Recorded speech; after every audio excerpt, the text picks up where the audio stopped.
Uma salva de palmas, gente!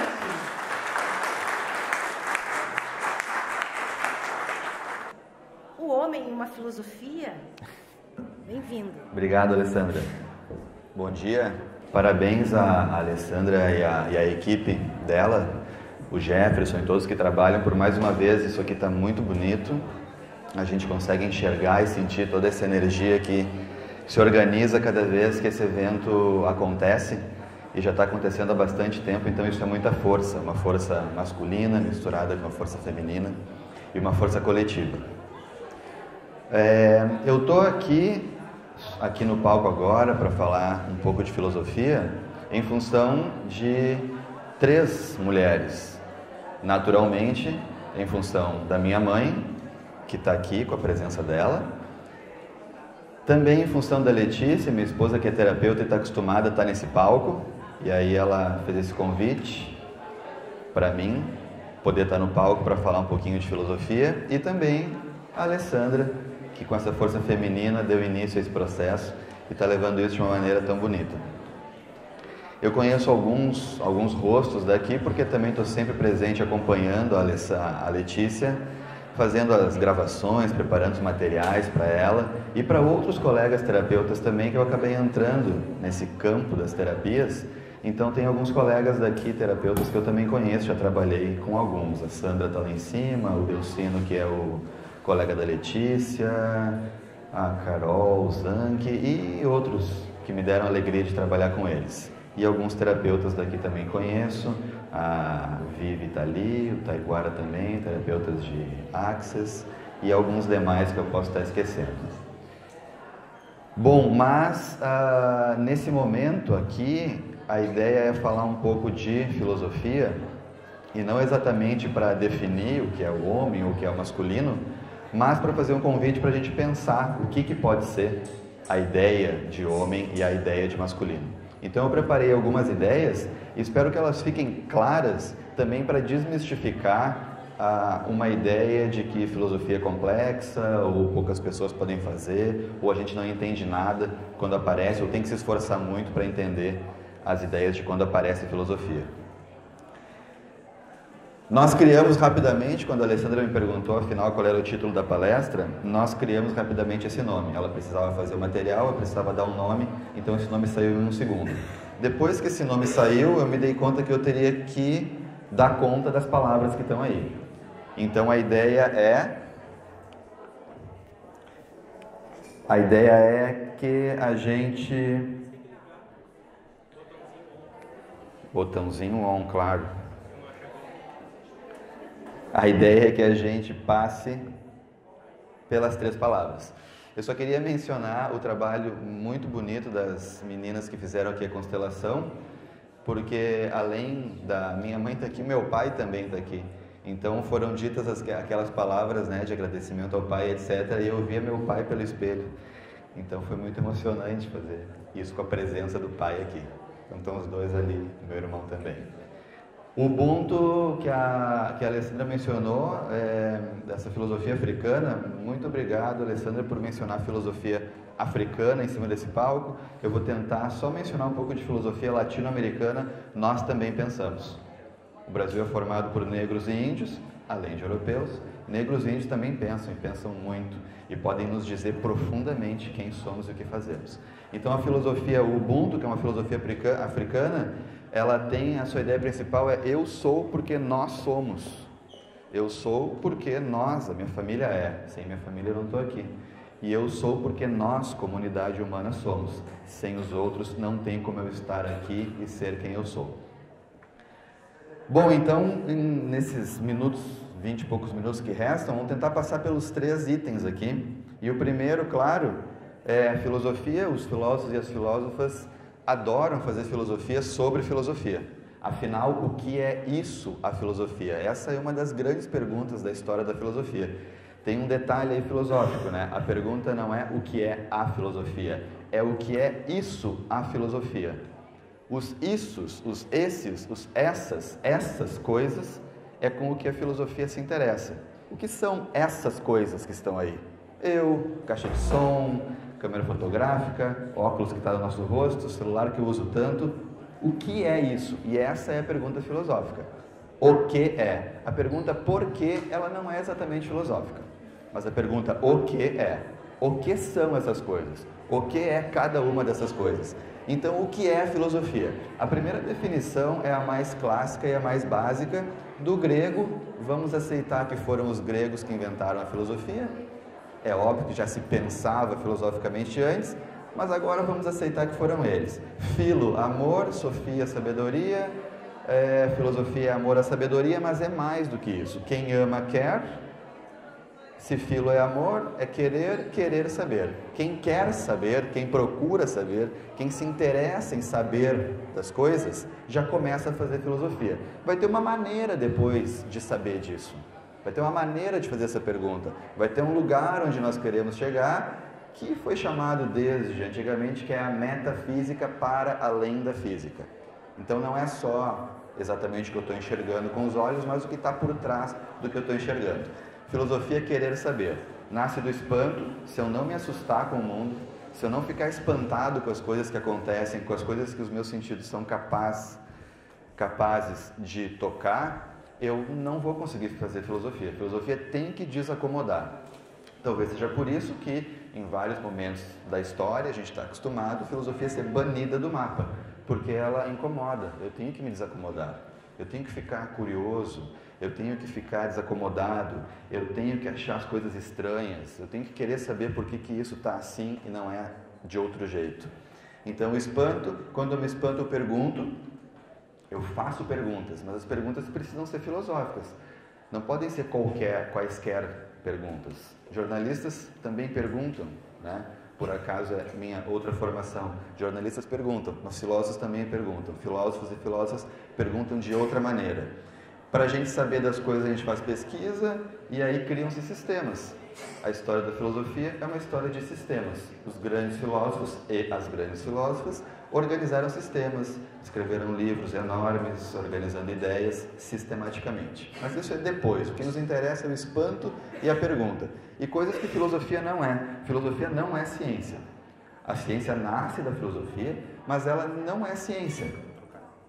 Ela não é ciência. Por que ela não é ciência? Porque ela não precisa comprovar concretamente. Ela não precisa demonstrar a prova. A filosofia especula. Ela brinca com ideias. Ela observa o mundo, testa ideias, brinca de montar as ideias, vai testando e pode inventar também ideias. Contemporaneamente, a filosofia é bastante entendida como uma invenção de ideias. Não descompromissada, não de qualquer maneira, mas a gente vai observando o mundo e vai montando, vai testando ideias. Ela não precisa fazer um experimento e comprovar com a ciência. As ideias, elas não precisam dar certo, elas têm que ter um compromisso de responsabilidade social. Não dá para dizer qualquer coisa, mas eu não vou fazer um experimento e agora comprovar. Olha como está certo aquilo que eu disse. Os filósofos conseguem captar e oferecer um espírito da época, porque as ideias, elas vão penetrando. Filósofos e filósofas observam o que está acontecendo, organizam as ideias e devolvem. E isso vai entrando na sociedade e vai fazendo com que coisas aconteçam.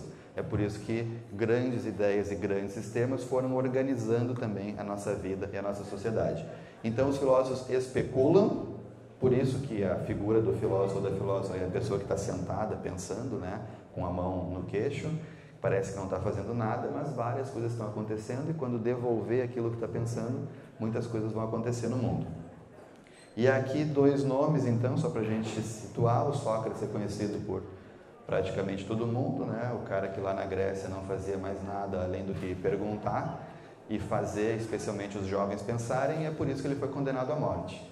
Desde a Grécia Antiga, parece que não era muito bom para alguns grupos de pessoas que jovens ou que pessoas pensassem e perguntassem e quisessem transformar a realidade. Sócrates tomou veneno por isso e morreu, foi condenado a tomar veneno, aceitou tomar veneno, não quis fugir e morreu por fazer perguntas, por nos estimular a organizar nossas ideias, nos conhecer, conhecer os outros, conhecer o mundo. E aqui temos um filósofo contemporâneo, porque na América Latina também se pensa muito, se pensa de uma forma emocionante.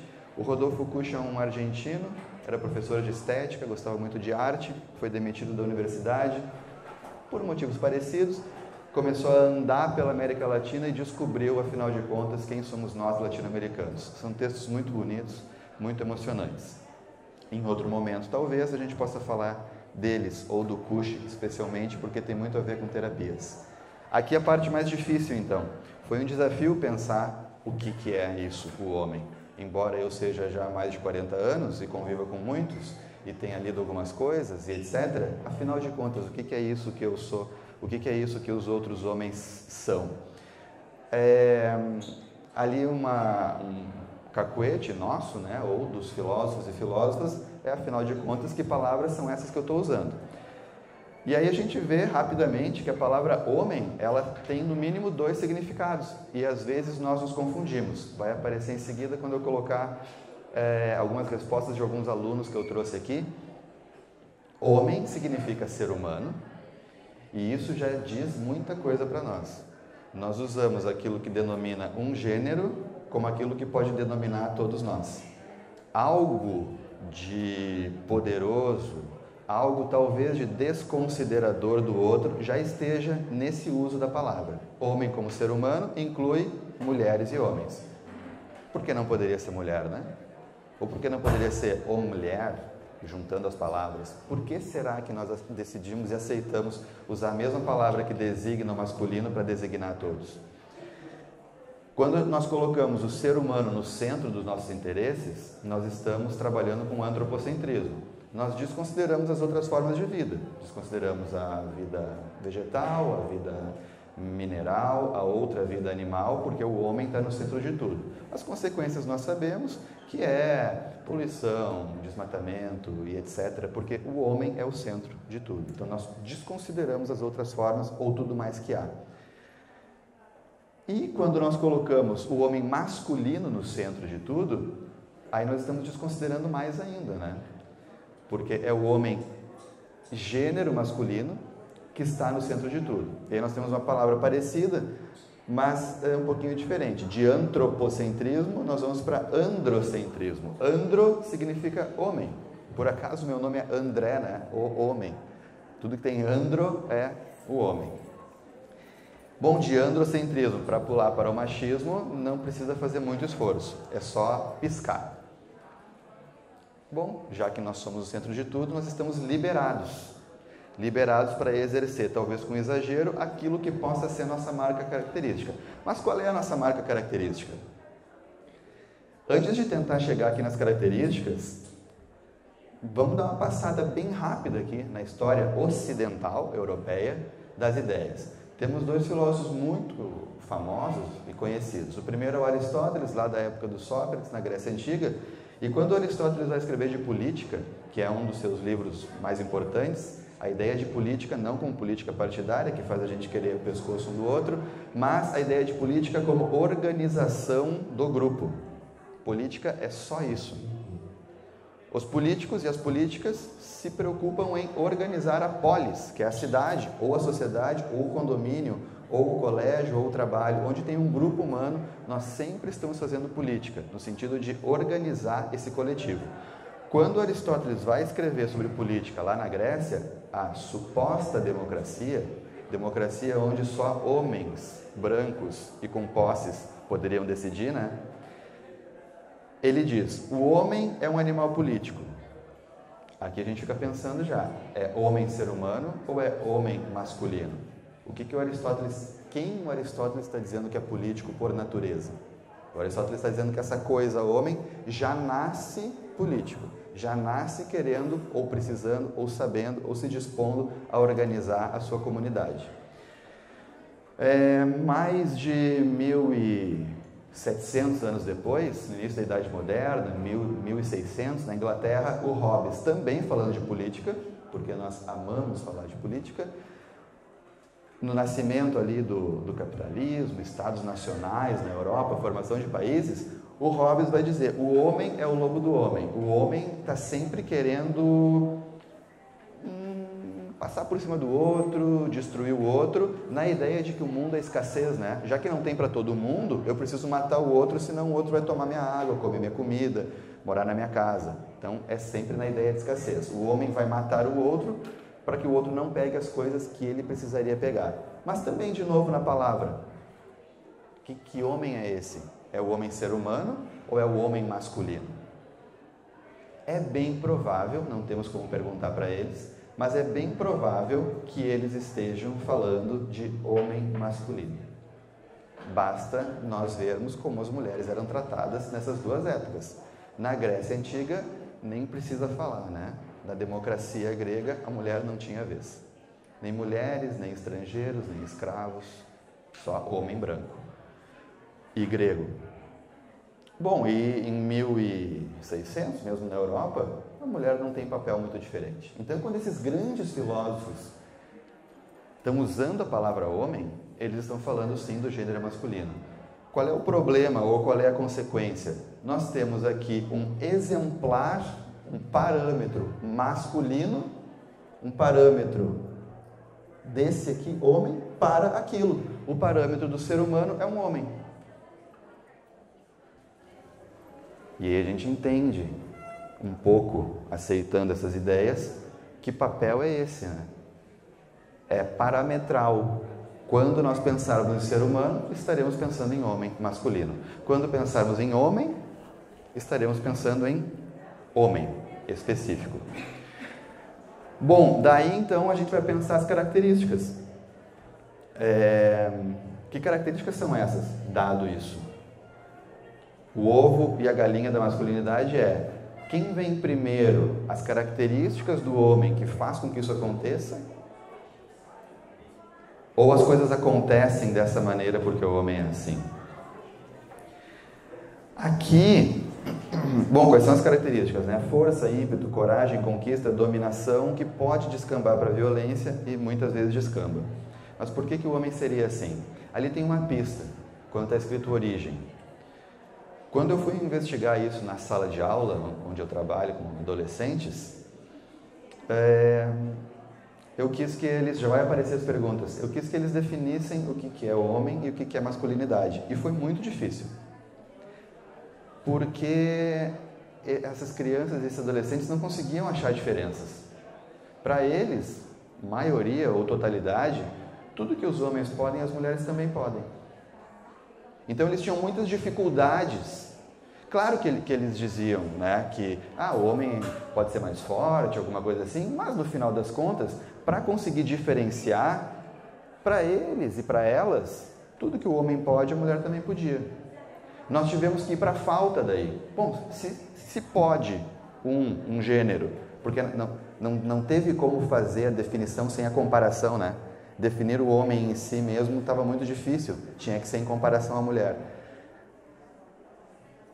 Tudo que um pode, outro pode, já que pelo positivo, o que o homem pode mais não tinha, foi pela falta. Tinha uma coisa que o homem não podia, descobriu-se, com um pouco de ajuda: gerar a vida. É claro que precisa do espermatozoide, mas o homem não tem útero, não dá à luz. Se a ideia de gerar vida não fica muito boa, porque precisa da concepção, juntando o espermatozoide com o óvulo, tinha ainda uma coisa que o homem não podia: colocar um ser vivo no mundo. Ele sai de dentro da mulher, não sai de dentro do homem. Então o homem começou a ser definido por falta. Essa falta, isso que o homem não pode, talvez comece a influenciar essas características aqui. E talvez por o homem, em função disso, ser isso, não só, mas quem sabe principalmente, a gente viria para aquilo que está óbvio, que todo mundo fala quando vai falar de homem. Porque o homem é forte, ele não pode ser sensível, o homem, né? Aquelas ideias básicas de sempre: o homem não chora, o homem não demonstra sentimento e etc. Aqui começa a ficar legal, porque começa a misturar várias ideias e a gente vai tendo que fazer um esforço para concatená-las. Aqui rapidamente tem algumas respostas, né? Porque daí, enquanto filósofo, na sala de aula, isso foi meu campo de estudo, né? Alunos de 12 a 14 anos. Final do ensino fundamental, só um parênteses, né? Onde os professores no Brasil estão mais doentes. Metade dos professores no Brasil, na educação básica, estão em depressão profunda. Não sairemos do lugar enquanto nação, enquanto sociedade, enquanto seres humanos, se não olharmos para isso. Mas dá para se divertir um pouco. As perguntas eram: o que é homem e o que é masculinidade? Quando tem um A no fim é uma menina, quando tem um O no fim é um menino. É um ser humano diferente das mulheres, né? E a gente começa a brincar, porque para entrar nos assuntos filosóficos em sala de aula, se não brincar, não tem entrada. E aí apareceram outras coisas. Uma pessoa fundamental na sociedade, que trabalha, cuida dos filhos e serve para procriar. Forte, independente, um rei, um fortão. Um menino que disse isso, né? Ser forte, corajoso, violento, nem todos. Então aqui começou a ter um vai para lá, vai para cá, é isso, mas não é bem isso, é aquilo, mas não é bem aquilo, pode ser isso, mas pode também não ser, ali no violento. E características físicas foram entrando porque ficava mais fácil. Ficava mais fácil diferenciar por pelos, né, por órgão sexual, aí era fácil, mas não era suficiente, não se ficava satisfeito quando se diferenciava só por características físicas.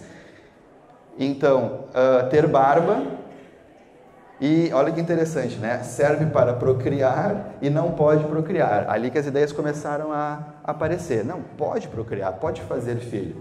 O que não pode? Não pode gerar uma vida, não pode sair de dentro de si uma vida.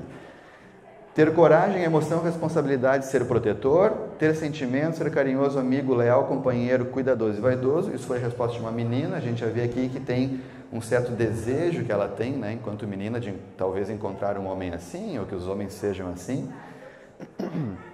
Os homens foram capazes de construir famílias, claro, com a ajuda da mulher. Aqui é um menino que se dá conta, né?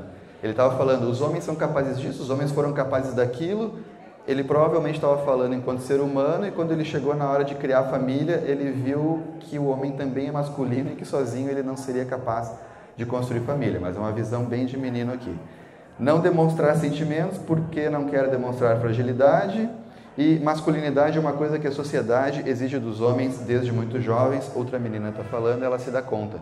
Talvez os homens não precisam ser assim, como eles são, esses guris chatos que estão aqui no colégio. Talvez esperem que eles sejam assim. E aí meio que ela dá uma pista para eles, né? Olha, talvez vocês não precisem ser assim. Quem sabe é só o que se espera de vocês. Sejam de outra maneira, vocês também podem. Digo isso porque é uma menina muito sensível que escreveu isso. Aqui só mais duas perguntas que a gente brincou também. Quais características masculinas que influenciam na sociedade? Dentro daquela ideia de tentar checar se a sociedade era mesmo andropocêntrica, né? Se as características do homem influenciam tanto na sociedade. Interessante que um menino colocou amor ali. Força, inteligência, claro, ele é menino, ele se sente forte e inteligente, mas ele colocou amor também. Então tem uma saída. E ali uma menina colocou coisas parecidas, força, inteligência, criatividade e sabedoria. Essa ideia de criar parece que vai ser muito importante. Também por causa dessa última pergunta, seria possível uma sociedade sem homens? Claro que responderam que não, porque não teria filhos e tal. Embora se pensou, talvez, se guardar bastante espermatozoide, não precise dos homens. Mas essa resposta pareceu bem interessante. Não haveria inteligência tecnológica, porque, de novo, tem uma ideia, uma pista aí de que os homens criam, de que os homens fazem. E aí foi a pista que eu levei para o último, que aqui é a aventura do filósofo, né, querendo trazer ideias novas ou ser muito criativo e construir conceitos. Mas as pistas foram aparecendo para algo que eu também, sem querer, pensava ou sentia e sinto. Então o terceiro, já que para lembrar, né, o título era Homens, uma filosofia, então o que sobrou aqui foi uma filosofia. Bom, vamos tentar pensar agora, tentar dizer alguma coisa nova. Uma filosofia do masculino, a partir do que foi dito, poderia ser: homens e mulheres podem o mesmo, foi o que os adolescentes disseram, e parece que eles têm razão. Só para ilustrar, quando eles não conseguiam diferenciar, eu tentei pensar duas pistas para eles. Imaginem que durante um dia vocês acompanham um vulto. Vocês não conseguem ver as formas do corpo, não conseguem ouvir a voz. Observem só esse vulto, como se fosse uma pessoa dentro de um saco plástico. Pelas coisas que essa pessoa faz durante o dia, vocês conseguiriam, no fim do dia, dizer se essa pessoa é homem ou mulher? Não. A resposta foi não. Se eu observar só as coisas que essa pessoa fizer, eu não vou conseguir saber se ela é homem ou mulher. Depois eu tentei dar outra pista. Imagina um objeto inanimado, esta caixa de som. Faz de conta agora que essa caixa de som é um homem. Dá características para essa caixa de som como masculino. O que ela fará? O que ela faz? também não se conseguiu, porque tudo, se fosse homem, tudo que faria, se fosse mulher, também poderia. Por isso que ficou essa característica mais marcante, impossibilidade de gerar vida dentro de si. A partir disso, por causa dessa falta, talvez essa aqui seja a ideia principal para hoje. Na impossibilidade de fazer a vida ou de dar a vida, o homem estaria para, especialmente, se pensarmos em questão de concepção, a mulher pode gerar vida e o homem dentro de si e dar a vida. E o homem está para que isso aconteça. Se não estiver o homem para que isso aconteça, a mulher também não vai poder tirar a vida dentro de si. Então, precisa do homem para isso. E ele tem uma ideia, talvez, que seja do masculino, que o masculino está para fazer as coisas. E não por acaso surgiu aqui, e talvez nós também pensemos, que o homem inventa, que o homem arruma, que o homem constrói, que o homem vai buscar, que o homem faz coisas, que o homem arruma coisas, que vai aparecer aqui também. Então, eu gostaria que essa aqui fosse a ideia principal do masculino a partir do que a gente viu. Está para fazer a vida acontecer. Não só a concepção de uma vida humana, mas outras coisas, invenções. A história da filosofia é uma história masculina, a história da ciência é uma história masculina, a história da arte é uma história masculina. Isso é fazer vida, isso é fazer coisas, isso é construir coisas. Não só uma vida humana, mas coisas no mundo. Colocar coisas no mundo. Por isso que precisa de iniciativa. Iniciativa, força, ímpeto. O homem vai lá e tem que fazer. Ele precisa fazer, talvez por essa falta. Já que eu nunca, jamais vou poder fazer uma vida, eu preciso fazer coisas. Colocar coisas no mundo, fazer o mundo andar, garantir que o mundo aconteça, garantir que as coisas estejam organizadas, bem feitas, que suportem a nossa vida. Então o homem arruma, conserta, cria, constrói. Claro, né? Não que a mulher não faça isso. Não é o caso. Não é uma diferenciação. Um faz e outro não faz. A ideia aqui é ver o que marca o masculino. Invenções, criações, proteção, responsabilidade. O cara da casa, né? Se o homem faz tudo isso, ele vai ser o cara da casa. O cara da casa apareceu...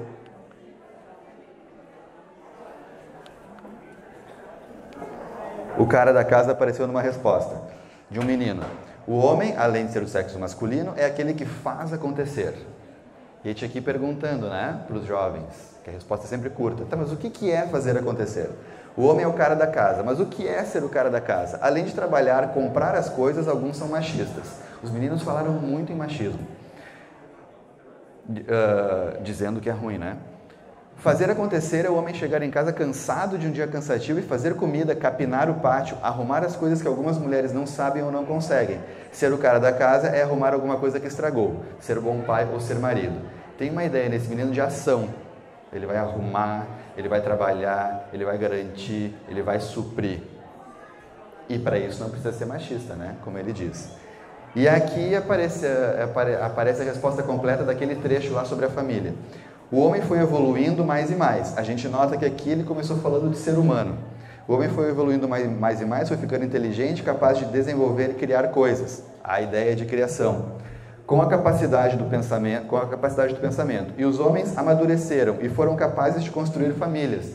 Aqui a gente já não sabe mais se ele está falando de homem ser humano ou de homem masculino. Ele se deu conta que talvez ele estivesse falando de masculino, porque o homem masculino não seria capaz de construir família sozinho. Então pega uma ajudinha da mulher. E aqui talvez entre a ideia de o homem estar para. É o contrário do que ele disse, né? Talvez. A mulher gera a vida, mas precisa da ajuda do homem. Ela que vai colocar a vida no mundo, mas o homem precisa estar lá para que isso aconteça. Foram capazes de construir prédios, casas, então a ideia do homem criador. Aqui, para resumir, o homem está para fazer as coisas, na impossibilidade de gerar o principal. Consideremos que o principal seja a vida. O homem em si masculino estaria para outras coisas. Não nos basta ser homem. Não nos basta em nós mesmos, em si mesmo ser homem. É preciso estar para fazer alguma coisa. É preciso fazer alguma coisa. Talvez a masculinidade se dê nisso, em fazer coisas. E se dar conta talvez que a nossa condição seja estar para outro. E isso tem muito do que a Alessandra falava antes, do outro, né? Além de empatia, alteridade. A alteridade é se dar conta do outro. Não é a mulher que está para ser germinada pelos homens, o homem é que está para germinar a mulher ou para germinar outras coisas. Criações, invenções, ideias, prédios, casas, apartamentos, máquinas fotográficas, etc. E aqui, só para terminar, uma notícia muito interessante. Aí seria o máximo da ideia. O homem está tão para fazer coisas que olha o que aconteceu. O casal espera bebê e quem está grávido é ele. Como assim um homem grávido? Né? Se a gente sabe que homem não pode gerar vida. É um homem trans. Era uma mulher, fez as operações e virou um homem. E é casado com uma mulher. Mas essa mulher não pode engravidar. Então o que esse novo homem ou aquela mulher que se transformou num homem faz? Está para.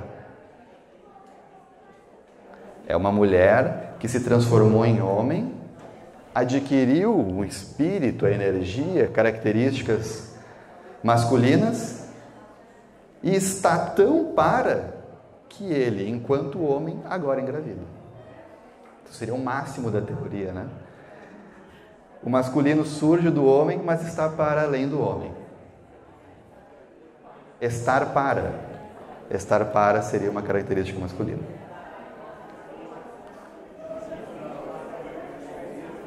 (30 segundos para serviços. A sala terapêutica é o consultório da Letícia, minha esposa, que é terapeuta. Mas nós também fazemos alguns eventos lá, outros tipos de atendimento. Esse é o contato. E, em função de sala de aula e atendimentos e muita gente para conversar, meio sem saber, eu iniciei lá atendimentos filosóficos, então tenho conversado com muita gente. Filosofia não é terapia, mas o processo filosófico pode ser terapêutico. Essa é um pouco da ideia. E aqui o intensivo terapêutico é uma ideia de 4 atendimentos, as pessoas que atendem lá, meio que um pacote terapêutico. Acho que tem uma palestra essa semana, talvez quinta-feira, e aí, se vocês deixarem os contatos em algum lugar, nós enviamos para vocês. Alessandra, muito obrigado. Tem uma pergunta ali, eu não sei se eu posso... Rapidinho, eu mais gostaria da tua opinião com relação a essa questão da ideia masculina da ciência, da arte e da filosofia. O que tu acha que nós, a sociedade, como tu acha que nós poderíamos começar a desconstruir essa ideia da ciência, da arte e da filosofia masculina? Graças a Tupã e graças a nós, ela já está sendo bastante desconstruída. Nós só precisamos ouvi-las, escutar as mulheres. É isso. Não é tão difícil. Obrigado, gente.